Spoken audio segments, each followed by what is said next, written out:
What's going on, guys? We are going to watch Kevin Hart Seriously Funny. We're going to react to it, and I want you guys to watch this video. One of the main reasons why there is one of the best crowd work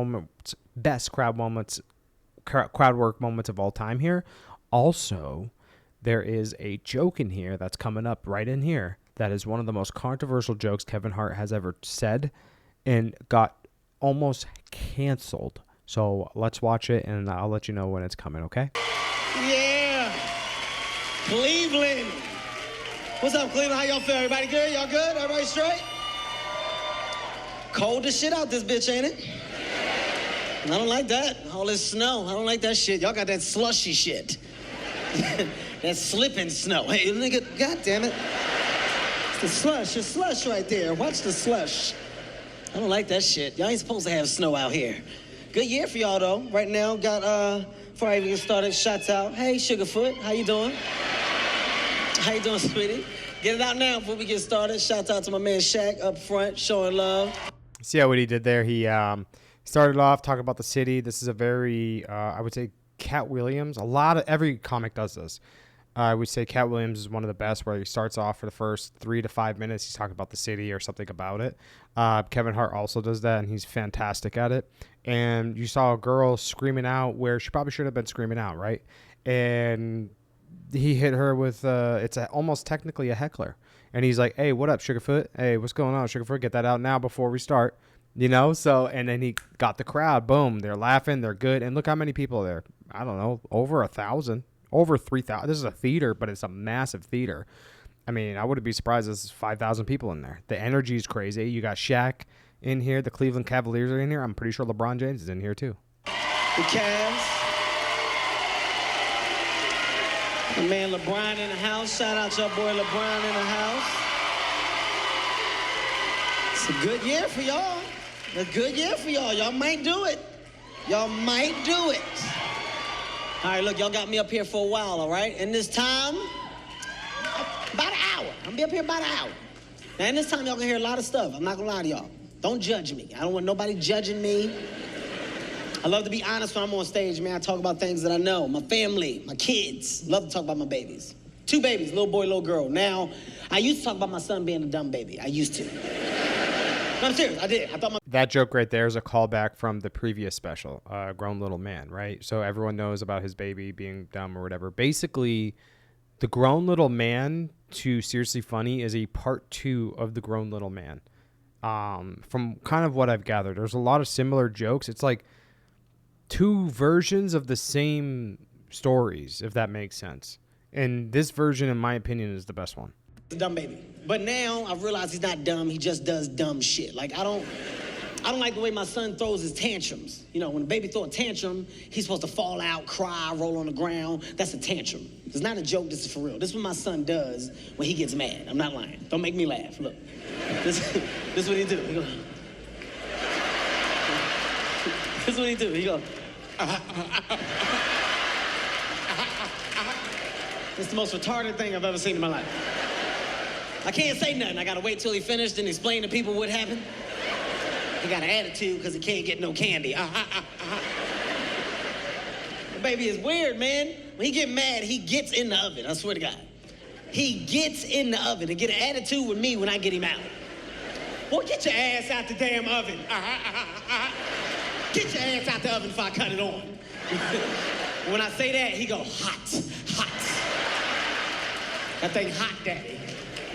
Now he's going into basically his material about, you know, his son and everything like that. This is really good. He's got the crowd. He's killing. Like, I'm learning a lot of how, like, in the pocket he is and how comfortable he is on stage. The way that he tells his stories it's very sharp, to the point. There's no fat.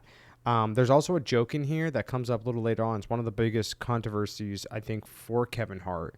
And what ended up happening was he almost lost the Golden Globes, if I remember correctly. It's coming up pretty soon here, so just keep hanging on. We'll see what goes on here. I love him to death, though, man. 2, little boy, little girl. Now, my daughter's a different ball game. My daughter's spoiled, man. About to be 5, spoiled. I'm not gonna lie, I spoil her. That's what I'm supposed to do. She's at that age now, though, where she knows, like, She know how to play me and her mom against each other. She know how to make us fight. Here's how she got me in trouble the other day, right? She came in the room, she hit me with the soft voice. She was like, Dad, can I have a cookie? I said, yeah, baby, come on, let's go get a cookie. I start walking towards the kitchen. Out of nowhere, all I hear is, don't give her no goddamn cookie.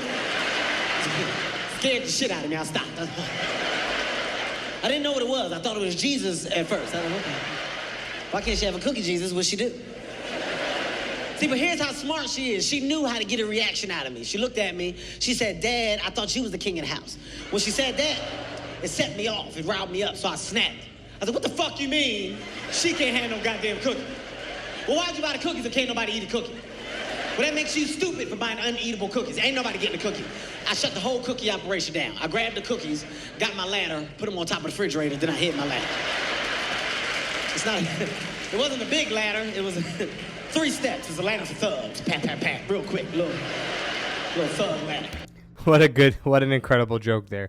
That was just him explaining the whole cookie situation, and like I've been there as a parent, and that's what makes Kevin Hart so good, is his relatability as a father to these people who have children. And he didn't come up in a way where a lot of comics don't come in a way where they have everything. This guy was in a single, like his mom was a single parent, he had a brother, I think he had a sister, I don't remember. And no, just a brother, if I remember correctly. And they were barely making it, but his mom was very strict with him, disciplined, and she raised him correctly. He had nothing. And then all the way up until, I think he got some money and good money, and then he lost it all. And I think right before his divorce or whatever, that's when he started really taking off. And why comedy works, it just really depends on who you are and what you do and what you're trying to do with your stand-up. But one thing I'll tell you this is, if you can connect and relate with the people that you're doing stand-up with, you will figure this out eventually and you will be good. And it just takes time, right? And I'm learning this right now. It just takes time. So that little thug step thing was fantastic. That's just pop, pop, pop. I don't even know if he knew that joke was gonna pop off like that, because you see, he almost he's like, I got a little step. I put my ladder, my little step stool or my little ladder there, and I climbed up the ladder. It's just a little ladder. It's for thugs. Pop, pop, pop. I don't know if that was a part of the joke or it was an ad lib, and it might have been. Remember, a lot of these specials are shot 4 times in a weekend. So Friday and Saturday, 2 shows. So they have their golden hour, which is the golden one where everything is seamless, and then they just pick apart pieces from the other specials. So I wouldn't be surprised if that was a little bit of an add-on, a little ad lib, a little improvising, and which Kevin Hart is fantastic at. This parenting thing is hard, man. You need patience. You gotta have a lot of patience to deal with these kids. I'm not gonna lie, I don't have a lot of patience. I'm learning. I'm trying. Certain things make me mad. I don't like it when I tell my kids to do stuff and they do exactly what I say. I want you to do what I say, but I want you to do it how I pictured you doing it. Don't do it the way you want to do it. Do it the way I saw you do it when I told you to do it. It might be confusing, but this is serious to me. The other day, my son, he souped up off candy. He running all over the house. I got mad. Hey, that's it. Come here. Shut it down. Go to bed. Swear to God, this is what he did. This made me so mad. Standing up, this is what he did. I said, go to bed. He said, oh. I was so mad. Wake your damn ass up. You don't sleep standing up. Not no vampire. I was mad because I didn't know how to explain why I was mad. You don't close your eyes till your brain tells your body to shut everything down. I got a lot of fears, man. I got a lot of fears as a parent. That joke was, it's the way that Kevin Hart sets you up and paints it, and it just comes together so well here. I'm almost certain, though, this part right here is where the controversial joke pops in. Let's just see here. Let's see what goes on here. I'm gonna tell you guys one of my biggest fears. One of my biggest fears is my son growing up and being gay. That's a fear. Keep in mind, I'm not homophobic. I have nothing against gay people. Be happy. Do what you want to do. But me being a heterosexual male, if I can prevent my son from being gay, I will. Now, with that being said, I don't know if I handle my son's first gay moment correctly. Every kid has a gay moment, okay? Every kid. But when it happens, you gotta nip it in the bud. You gotta stop it right there. Hey, stop! That's gay. It's quick. No.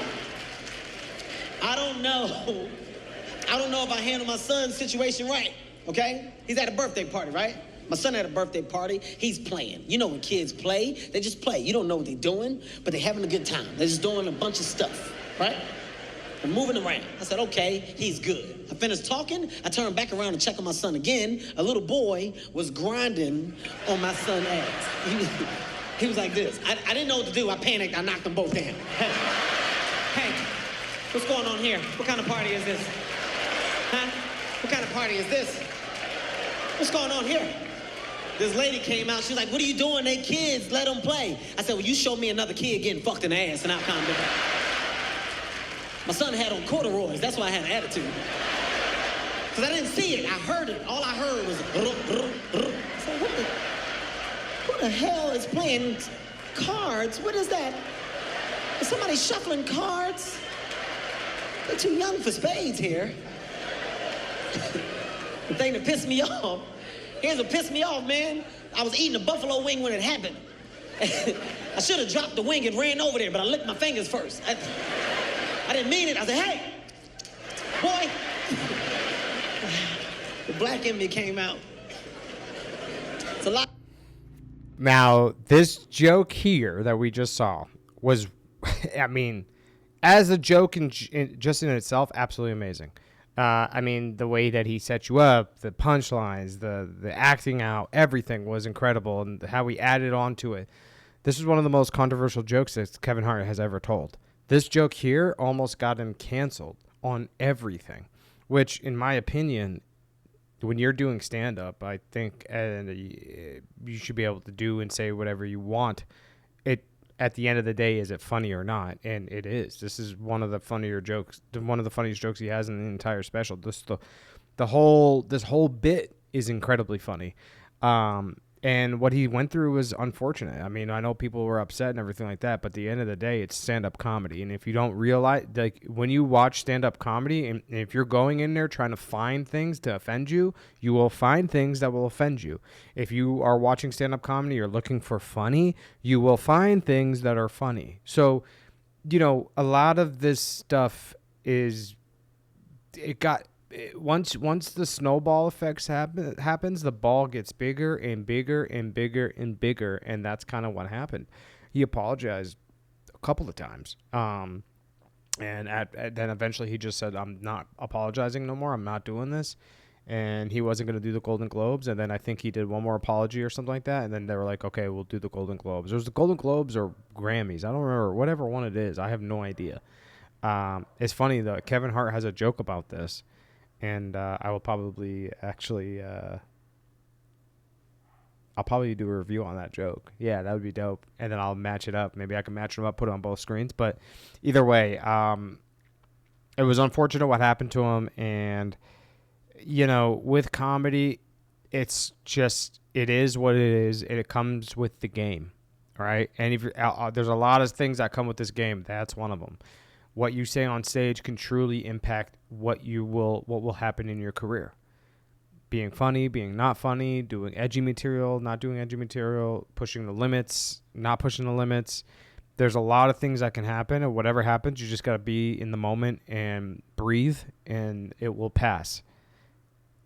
Even when it's a good thing, it will pass. Everything passes through in life, and that's the same thing with stand-up. Kids, man, but I'm learning. Here's one thing I've learned. Here's why my patience is getting better. I've realized this. My kids are going to make mistakes. The reason why, when I was a kid, I made mistakes. I did a lot of stupid stuff as a child. My blood's in them. They're going to follow suit. With that being said, I don't get as mad as I used to. I'm calming down. My daughter cursed for the first time the other day. I didn't get mad. We was watching SpongeBob, right? Something happened to Patrick. Out of nowhere, she got mad. She was like, shit! I said, wait, what? What'd you say? She's like, shit, they got Patrick, Dad. You not watching? I said, whoa. All right. Here's why I didn't get an attitude. I'm gonna tell you why I didn't get an attitude, okay? I didn't get an attitude because I remember my first time cussing. My first time cussing was because my mom smacked me in front of company. My friends was over my house. I'm downstairs, we playing, we having a good time. My mom come downstairs, she said, hey, I told you to keep it down. You don't run this house, I do, okay? With that being said... Watch how he sets this up. You see what he's doing here? Like, it's a very rhythmic. Da-da-da-da-da-da-da. Like, instead of him, like, just, you know, like when we talk, like, depending on what situation, it seems like you ever have that teacher who's monotone? For some reason, when you start up doing stand-up, we're very monotone, and we don't know how to add the inflections into the voice and raising volume, raising the note, and then chunking up your words. Basically, you got a whole sentence here. Let's break up the sentence in 3 different parts and break it up in pieces so it's more digestible, and put some pauses there so people can have more time to take in all the information we just gave them. See how I did that? Like, that's basically what he is doing. And I've realized when I do that in a situation where I have a long setup, I need to make sure that I actually, with a long setup, this is what happens. You think you want to actually blast through the setup and get there as soon as possible, fast, right? Just like how I'm talking. Actually, it's actually better from what I've seen and what I've witnessed to slow it down and put pauses and breaks in certain spots there so the audience can take in the information. So when you do hit your punchline, it absolutely rocks the house. That's something I've been learning. I don't know if it's right. I don't really care. I'm just understanding. It's really, at the end of the day, it's just stand-up comedy is learning how to talk while being funny. It's that simple. When you complicate it too much, I would say, like I do sometimes, at the end of the day, can you like just talk and be funny? That's all you're trying to do. That's it. You're done. Go to bed. Smack me. Send me up to my room. Now, you know when you get smacked when you're a kid, you get hyped. When you get by yourself, you gonna smack me, bitch? In front of my friends! You gonna smack me in front of my friends! I was emotional. I was an emotional ass kid. I'm running away. That's it. I packed the bag and everything. You know how many times I packed the bag with a toy? I packed the bag with one toy. I'm out. I'm sick of it. Me and He-Man are out. My mom gave me permission to cuss one time. One time she gave me permission to cuss. I'm in school. I'm being bad. My teacher got mad. Said, Kevin, come here. Told me come to the front of the class. Wrote a note. Stapled the note to my chest. Said, make sure your mother read the note. I get home, my mom. This joke right here, watch this joke. This is one of those jokes I would say in his special that I would say is one of those generational jokes. Read the note. The note said, maybe if you showed your son some more attention at home, he wouldn't act like a fool in school, right? My mom read the note. She said, let me tell you something. You tell her, mind her damn business before I come down there and I beat her ass. I said, okay, do you want me to say it like that? Or do you want me to take some stuff out? What I say? Tell her, mind her damn business before I come down there and I beat her ass. I said, no, I heard what you said. I just want to make sure that you know that you're telling me to say the same thing. Kevin, if I tell you again, I'm going to smack the shit out you. Okay, nah, I got it. Okay, I got it. I do. Okay, I got it. Nah, I got it. All right, I got it. Keep in mind, it's a lot of pressure, all right? My mom just gave me permission to go to school and cuss my teacher out. I didn't feel comfortable with the situation, so I wanted to practice. I wanted to go upstairs. I wanted to go over my lines. So I'm in the mirror. I'm going over my lines. I'm like, okay, all right, okay, all right, okay. My mom told me to tell you to mind your damn. Nah, it's too loud. That's way too loud. That's not believable. It's too loud. Finally, I go over it. I get it down. I'm like, you know what? I'm gonna go to bed early, get some rest, because I got a big day ahead of me tomorrow. I don't want to mess this up. So I go to bed. I wake up, get dressed, put on my pants, my shirt. I get on the school bus. All my friends see me. They get hyped. Oh, Kev is on the bus. Everybody look. Kev on the bus. What up, Kev? I was like, yo, not today, y'all. I got a lot of stuff in my mind. I can't really have y'all throwing me off. And my friend was like, what you talking about? I said, I can't really get into it. All I can tell y'all is that it's about to go down. This is like the way that he is telling this story to you. And I say it all the time, painting that picture It's incredible how he's doing it, and like his act outs, his eyes, he has all the elements, very similar to, I would say, like a Dave Chappelle, but he's more family oriented. And when you're doing family stuff, you can really clean it up. And then what that happens when you clean up your material there, then you can hit a broad audience. Why do you think Kevin Hart's number one comedian touring always? Because he can target all the entire audience. He does it all. So it's just I wish I could do this, and he's doing exactly what I was talking about, chunking up his bit, his setups, making sure that everything goes correctly when he's talking and chunking it up. So when he's giving you the information, you don't get lost. Just like that, right? That's what he's doing.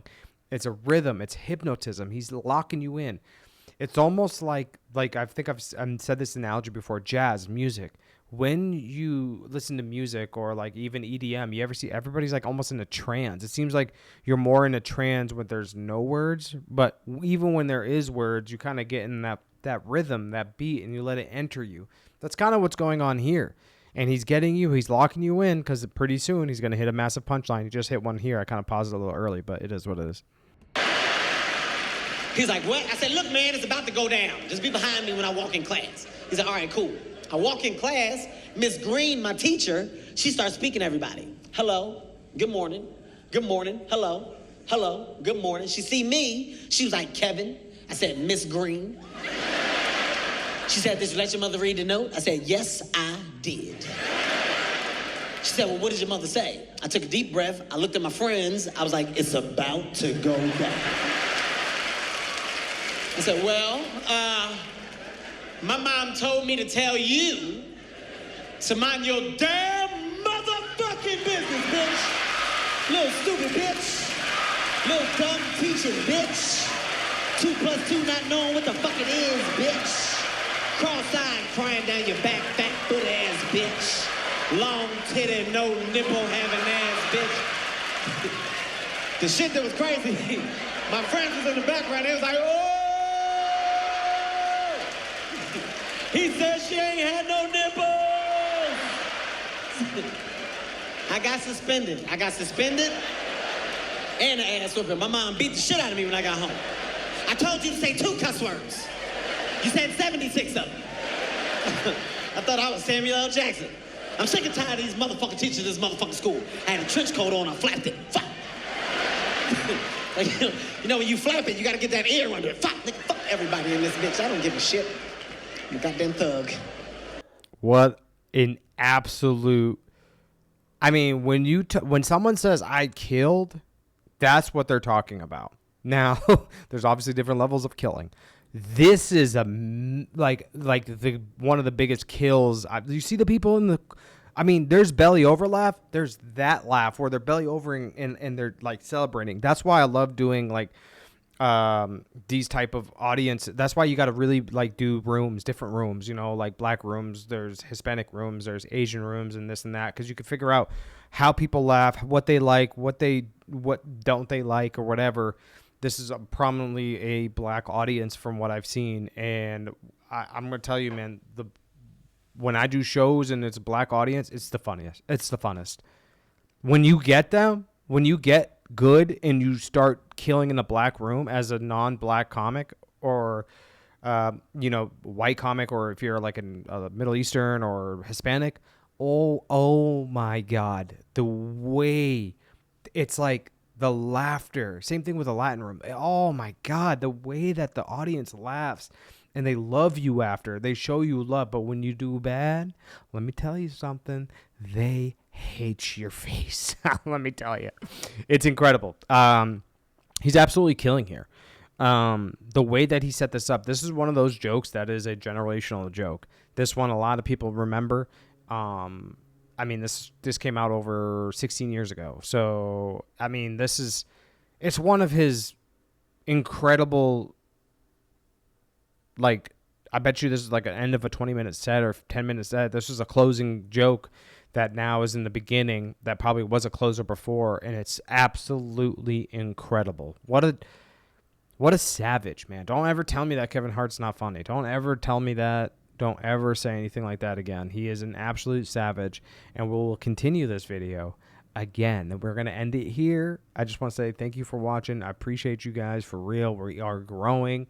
We are getting likes. We're getting views. We're getting subs. I appreciate everything, guys.